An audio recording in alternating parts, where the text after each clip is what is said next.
Hey guys, Mr. Happy here, and this is going to be a video with my thoughts on some of the things that we saw in the patch 2.4 trailer, Dreams of Ice for Final Fantasy XIV, A Realm Reborn.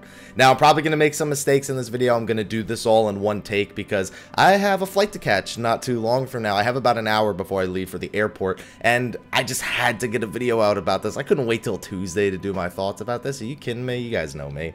So I have all the screenshots up on the screen right now, and I'm going to go through them one by one. First of all, starting with the fact that they started us with a picture of just a warrior nexus standing by Snowcloak. Like, just having that bravura nexus on the screen, it's like, oh yeah, that's right. I still got to finish that. But anyway, moving on, they immediately went into Shiva, or the Akafa Amphitheater. Shows this picture right here. They showed a little bit of her intro, which, you know, they do standard for pretty much every primal whenever they're in a patch. And then they started showing us pieces of the fight, and there were actually quite a few really good tidbits about what to expect. One of the most important tidbits is it seems that at some point in the fight, you sort of start sliding around the arena, and as if you touch the outside edge, you don't fall off, but you become frozen. So it's another take on the whole knocking people off the arena thing that primals do.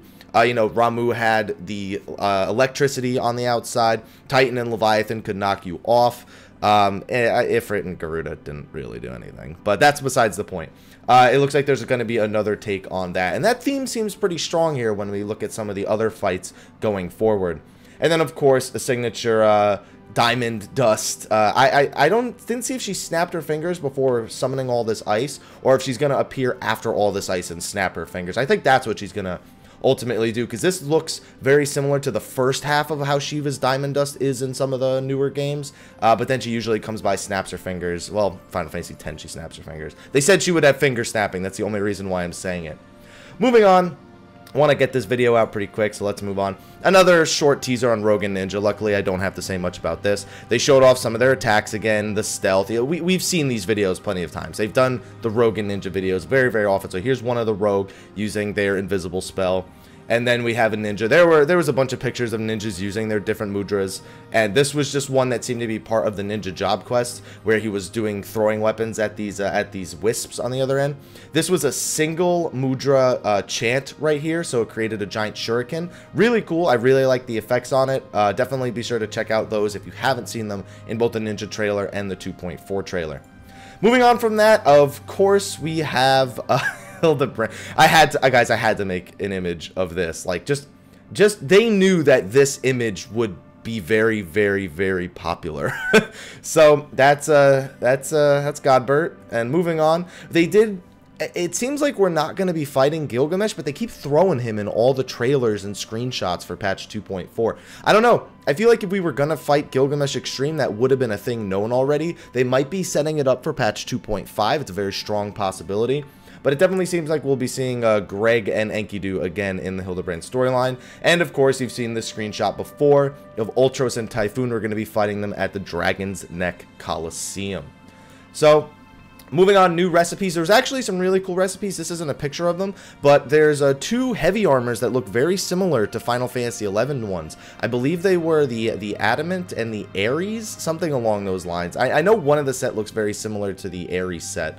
And then here's a few new ones here. I saw what looked to be a tuxedo and some more bedwear as well. A lot of really cool new recipes. Not sure if they're purely vanity or if these are going to be high level. I'm sure these are going to be like item level 110 recipes for those of you master crafters out there, or I guess in this case you'll be super master crafters.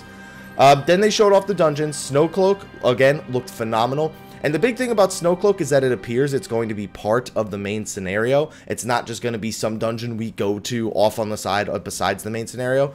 And that's because all of the Snowcloak dungeon appears to be leading up to Shiva's summoning crystal. This is just a giant snowball falling from the sky, summons a few enemies. This is a Gubu reskinned boss with some Spriggans around doing a breath attack. One of the bosses, most definitely. And here's an image of Fenrir guarding Shiva's crystal. You can see the reason I picked this picture is you can very, very clearly see Shiva's crystal behind him. People had already pointed that out in some of the screenshots we'd gotten prior, but this is a really good image. Also, some more mechanics of the dungeon, but I mean, it's a dungeon boss. Those are the kind of things that we don't really need to have any foresight on to guess, oh, what are the mechanics going to be? We'll figure them out when we go there, and they'll be fun. So Fenrir is basically Shiva's guard dog, which is what people have been saying ever since Fenrir's pictures were first released within Snowcloak, but this is just more confirmation on that. Moving on, we saw some pictures from the Sunken Temple and Sastasha. The Sunken Temple, this part of the trailer was really funny when you get to him sinking in the quicksand. It's really funny just because of the camera angle they end up going with. And then the final boss right here is basically a reskin of a gargoyle, but it's a really cool reskin of a gargoyle, don't get me wrong. Pretty sure this is the final boss of the Sunken Temple of Karn.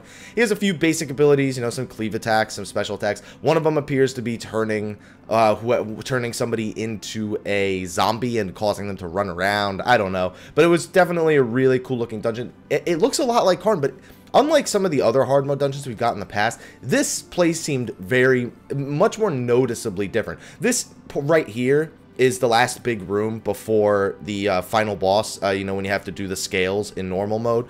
But a lot of the areas we go to, just the pathing was definitely more unique. I really liked the atmosphere of this dungeon in the trailer. And Sastasha was, I thought the trailer made it seem phenomenal. They did something that I mean, I've never seen them do it before in a dungeon. They took the water that was in Sastasha normal, and the tides lowered, and we were able to get to this bottom area right here to fight this boss. Also, it seems like this is very reminiscent of Pirates of the Caribbean. This is one of the dungeon pirate bosses. This guy, to me, is basically Davy Jones. All of the people in this dungeon have, like, squid faces now. And that's why I'm thinking Davy Jones from Pirates of the Caribbean. And, of course, remember when we heard that the Kraken was going to be back sooner than expected? It seems like the Kraken really didn't like, really didn't like us whooping him out of Hullbreaker Isle. So he's back. I've never seen them. This was a surprise to me, for them to literally take a boss from the last patch and put it in the very next patch. But at least the two dungeons are somewhat thematically similar. This is a pirate's cove, and we were exploring a pirate ship. At the very end of Hullbreaker was a pirate ship. So it seems like this is just going to be some closure on the Kraken's storyline, if you can even call it that. But overall, all the dungeons looked really well done. Of course, they always do a good job with these kinds of things. The music, the design, it's always something they do really strong. I just wish that the dungeons were a little bit more useful so that we would be able to appreciate them a little bit more. Moving on, this was the biggest highlight for me, was third coil. And that's because, you know, guys know me, I love the end game raiding scene. I love it. It's the thing that I strive for. And when I've beaten it, I always feel like, oh, what do I do now? And honestly, one thing I'm really glad they did right here is they just took just an image at the entrance with all the new gear. This is all the new Allagan gear. I mean, it's got to be the new Allagan gear.